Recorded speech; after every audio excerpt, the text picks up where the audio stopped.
Ek het net nou gesê, in hierdie land was daar waarskynlik 'n algemene noodtoestand, want het het verskriklik sleg met die volk gegaan.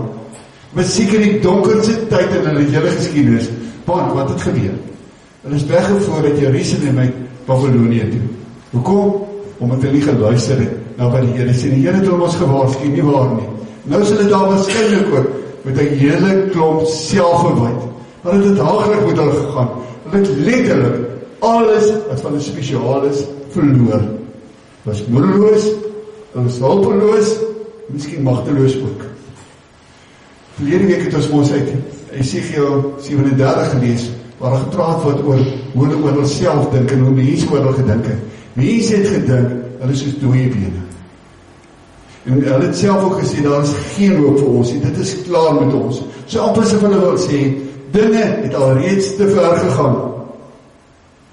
En sulke tye, die groot vraag by mense is, waar is God? Herken jy die vraag? Herken jy die vraag van, waar is God? Wanneer vra mense sulke vraag? Mense vra sulke vraag, as dit met hulle baie sleg gaan. As hulle naglike omstandighede is, of, soos hierdie week wat voorbij is, sulke verskriklike goed gebeur. Ek het nie nodig om julle te vertel vir hierdie Stellenbosse meisiekie nie, wat vermoor is nie, op 'n verskriklike vrede manier. Dit is geen manier wat mense kan verstaan nie, behalwe dat jy kan sê, dit is verskriklik boos. Volgens nuus, jy volgens nuus gehoor. Volgens nuus het 'n ou blykbaar daar in Londen, met 'n paneelkarretjie het hy daar tussen skare ingery, en toe spring die mense uit en gesteek nog mense dood. Verskriklike goed, dat die mense laat vra, maar, Here, waar is U? Nou antwoord die Here. Het is interessant hoe die Here antwoord. Ons wil ons graag hê, die Here moet ons situasie verander. Kyk hoe antwoord die Here. Die Here of antwoord met 'n beeld. Met 'n beeld, wat die mense van daai tyd het ons ook baie goed verstaan. Hy antwoord hulle met 'n beeld van water. Want water is iets wat 'n mens nodig het om van te leef. Dus wat belangrik is om hier raak te sien, waar vandaan af kom hierdie water?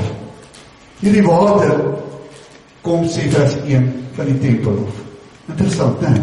Want normaalweg is dit nie die plek waar die water vandaan kom, maar Jesus of God gebruik hierdie as 'n beeld om vir ons iets te probeer sê.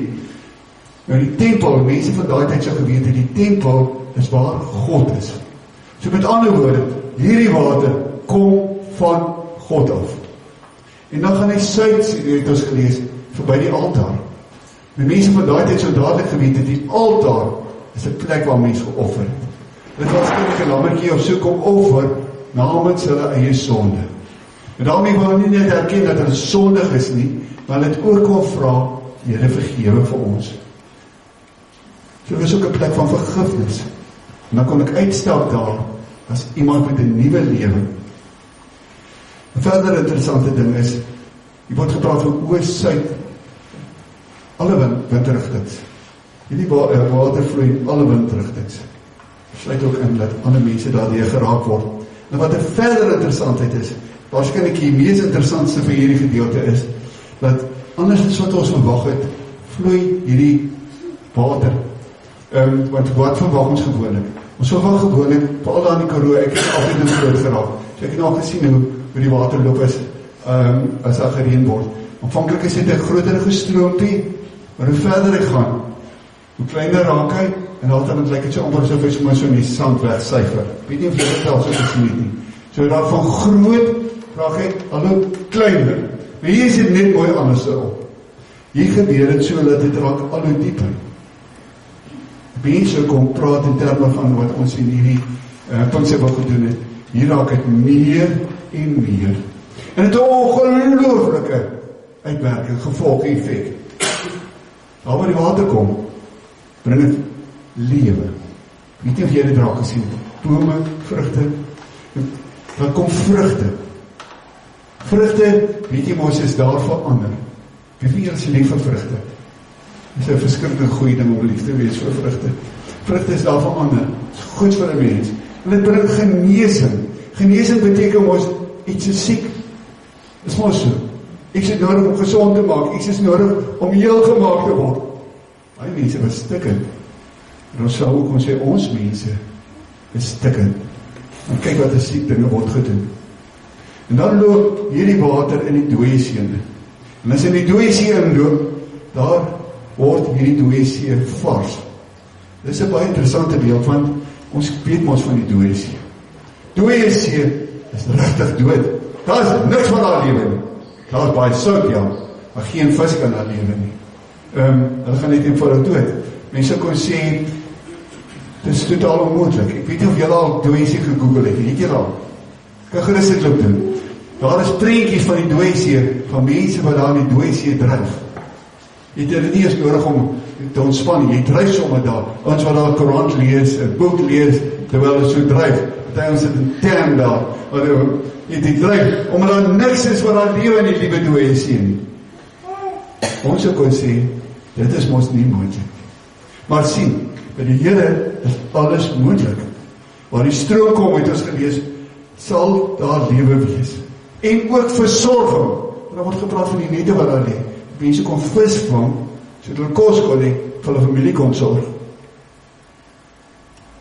Hier moet dit, ek weet nie of jy dit gesien het, ek het dit daar ook aangeteken, elke keer as ons die woordjie gehoor het, sal. Dis 9 keer waar daar staan, sal. Dit sal gebeur.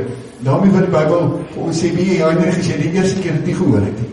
Dan sê ek vir jou die tweede keer, ek sê dit vir jou derde keer, ek sê dit vir jou 9 keer. Hoekom?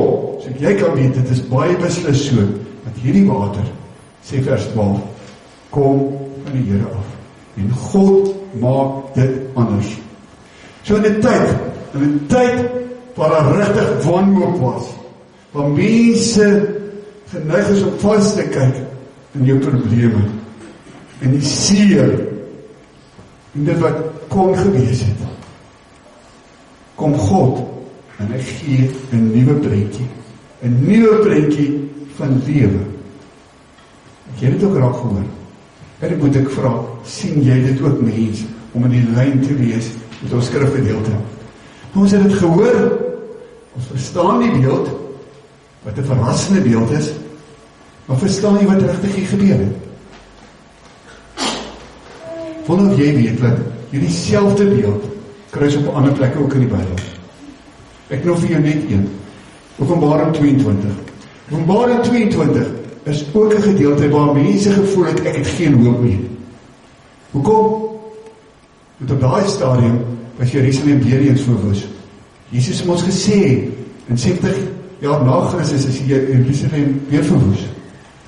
En wat verder dit moeilik gemaak het, is die Christene is vervolg, omdat hulle vir Jesus Christus ken, en Jesus Christus verkondig, nie omdat hulle iets sleg gedoen het, so party is gevoer vir die leeu's, party is sommer net vir pik gesmeer en in die brand gesteek. Dit was moeilike tye. En hierdie moeilike tye, lees ons in Openbaring 22, jy kan dan saam lees, jy sal sommer dadelik agterkom, dit klink amper ook, soos Efesiërs, of Esegiel, wat vir ons sê, die God van die Ou Testament, die God van die Nuwe Testament is presies dieselfde God, die getroue God. Nou kom ons lees, toe die engel my die rivier met die water van lewe gewys. Ek dink, en dan gaan hy verder en sê, dit is helder soos kristal, en dit stroom waar uit, en die troon van God en van die lam uit. En dit het ons mos iets by Esegiel gehoor. Tussen die hoofstraat van die stad, aan die een kant, en die rivier aan die ander kant, staan die boom van die lewe. Waar het jy die boom van die lewe gehoor? Genesis. Nee, dis die boom waarvan jy nie mag eet nie. En toe eet hulle, het nie geluister na die Here toe, met al die slegte gevolge, maar hier staan op 'n ander manier. Want Jesus sê, kom regmaak wat stikkend is. Hy dra 12 keer per jaar vrugte. Elke maand lewer hy sy vrugte. Die blare van die boom bring genesing vir die nasies. Is dit moontlik? Is dit moontlik dat daar kan lewe kom? Hoe werk dit? Wie? Ons het dit gesien. Hier is nie net 'n verhaal in die Bybel nie. Ons kan verseker sê, dit het gebeur. Waar? Ons lees daarvan in Handelinge. Pinksterdag, wat ons vandag herdenk as die vakansie of die verjaarsdag van die kerk. Dis mense mooi na Handelinge gaan kyk. Nou hierdie eers bang mense wat voor die nasie opstaan saam Petrus en hy begin getuig oor Jesus, dan weet jy, dat verseker iets in die kerk gebeur. Dat verseker iets in die lewe van gelowiges gebeur. Die vraag is net wat? Wat het 'n verandering gebring aan mense se lewens? Ons sal sê, dis die Heilige Gees. Wie is die Heilige Gees? Woon in jou en my. En elke een wat in Jesus Christus glo. Ons het dit feitlik elke aand verlede week vir mekaar gesê. Ek gaan sommer net gou vir julle wys, 2 van die versies wat dit baie duidelik sê. Daar staan in 1 Korintiërs 3 vers 16, weet julle nie? Maar wie mens kan hier van wie onkunde nie leef soos iemand met oorvloed nie. Weet julle nie dat julle die tempel van God is en dat die Gees van God in julle woon nie? Waar is die Gees? Binne my. Is dit reg so? Ek nodig om te verstaan nie wat God sê so. Nou, in 1 Korintiërs 6, van vers 19-20, besef julle nie dat julle liggaam 'n tempel van die Heilige Gees is nie. Julle het, sien jy, dit is nie twyfel nie, julle het die Heilige Gees wat in julle woon van God ontvang. Julle het ontvang. Onthou jy, ons het selfs in hierdie week wat verby is nog 'n ander versie gekyk. Kan ons sommer ook sommer daar kry. Dis 'n versie wat kom uit Johannes 7. 'n ongelooflike versie. Nou, ek het maandag aand vir die eerste keer in my lewe uit hierdie gedeelte uit gepreek. Omdat dit so 'n ryk gedeelte is dat ek my hele lewe lank bang was dat ek dit laat skade ly. Maar wat staan daar? Kom ons lees. As iemand dors het, laat hom na my toe kom en drink. Natuurlik, op baie plekke sê Jesus, ek mag maar kom, nee. Kom na my toe, almal wat vermoeid en belas is, en ek sal vir julle rus gee. Kom in die Ou Testament ook, Jesaja 55, kom na my toe. Dit is absoluut verniet. En dan gaan hy verder. As ek kom vir die een wat in my glo, so drink en glo, is synonieme, né? As met die een wat glo, soos wat die skrif sê, strome lewende water, sal uit sy binneste vloei, sal. Hiermee het hy na die Gees verwys, en die mens wat tot geloof in hom kom, sou die Gees ontvang. Kom ons vat hom so van die kant af. Mense wat glo, ontvang. Sien jy dit ook so? Soos het gekry. Die Heilige Gees is in my die vorige versies gesê, ek het reeds die Heilige Gees ontvang. Soos die Here vir my iets vra, dan gee hy eers. En dan gebeur 'n interessante ding. Hy sê, as dit gebeur, gaan stromende lewende water uit my binneste vloei. Sien jy dit ook so? Kom probeer dit verduidelik met hierdie kannetjie. Die kannetjie met water, die hele week was hierdie kannetjie leeg. Ek het dan Vrydag gaan vol maak. Kom ons sê, dit is my lewe. Die Heilige Gees in my kom woon, en nou kom vul die Here, deurdat ek toelaat dat hy my lewe beheers, kom vul die Here my met strome van lewende water. Nou, ek kry, so dat ek kan gee. Nou, ek gaan nie die krantjie oopdraai nie, want ek wil mos nou die water mors nie. Ek leer 'n paar dinge. Ek leer dat ek nie kan gee as ek nie gekry het nie. Sien jy dit ook so? Ek moet eers kry. Ek wil gee, is die Heilige Gees wat vir my daai strome van lewende water gee. Hy seën vir my om 'n seën te wees vir die nasies, om verskil te gaan maak. Die verder interessante ding is, ek kan nie meer kry as ek nie gee nie. Is mos so. So deurdat ek vir ander mense gee, kry ek al hoe meer en al hoe meer. Verder interessante ding is, water, dit was gesê, is iets wat mense nodig het. Ek die strome van lewende water in my het. As ek ook onder andere die boodskap het van Jesus se verlossing, meer ek gee, en meer ontvang ek. Dit is 'n interessante beginsel. Meer ek omgee, hoe sê Hanninge vir my, dit is lekkerder om te gee as om te ontvang. Deur te gee, dan leef ek die vreugde van die Here vir my vertrou het om rentmeester te kan wees. So ek ontvang om te kan gee. Weet jy dit ook so? Sien jy dit ook hier so raak uit daai versie uit. Dit is presies wat ons se dag gebeur het. Gaan lees maar Handelinge 1, 2 en die res daarvan. Op Pinksterdag ontvang hulle die Heilige Gees. En wat gebeur? Onmiddellik word daar gegee